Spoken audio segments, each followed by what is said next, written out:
Chris Spicher for Antelope Valley Board of Trade. The annual Outlook Conference is titled Small Business Big Results.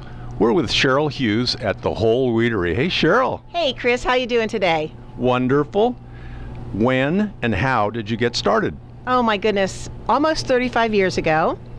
I was working actually part-time for Ewan Lindbergh Nutrition, and I thought, wow, I could do this, the health food part of it, and I could probably do it better than Lindbergh did at the time, and I decided to investigate. And I had some friends that were really kind of my gurus, and we brainstormed it, and the next thing you knew, we found this space, which was at the other end of the shopping center, and we decided, let's give it a shot. Obstacles, things that came up. Well, you could never do today what I did then. The reason I was so successful at accomplishing it was that my next door neighbor had a friend who worked at Bank of America, and Bank of America, if you remember, on a handshake would have given us a loan in those days. And I got a loan from Bank of America, and then my father lent us some more capital, and we opened. And the obstacle was that every single day I would run to the bank to make sure that I had enough money to cover the checks that I was writing. And the other obstacle was because I think that this is a world that you got to do a lot of education in, that we had this mission to continue education. So that was the other part that was a stumbling block, but we just kept at it. So the obstacles are the same answer as what advice would you give? But what you could tell me about the store is some of the different departments that are here. This is an amazing store. Thanks. Well, yeah, there's similar obstacles today. We had a very small restaurant when we first opened because at Lindbergh's we only had bar seats, so we decided to do table service.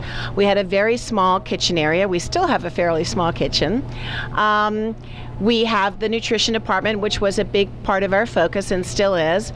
Produce was added 20 years ago when we went to this large space, which was a whole nother hurdle because at the time nobody did organic produce. I did, and you had to separate and you had to make sure that you could audit from farm to table that trail of organic produce. So we had a whole separate place to do that. So that was sort of an interesting department that we had to cultivate. And then we kind of got into giftware accidentally. We got into some organic beer and wine accidentally. So some of our departments kind of came as a result of consumers saying, hey, what about, and I don't want to drive to X, Y, or Z, can you get it? You listen to consumers. Well, that's what builds your business, isn't it? Because without them, I wouldn't be here. And your staff. Your staff has to be willing also to listen to consumers, to stay on top of things, to be trained, particularly in this area, to be educated and to give out good information. So, yeah.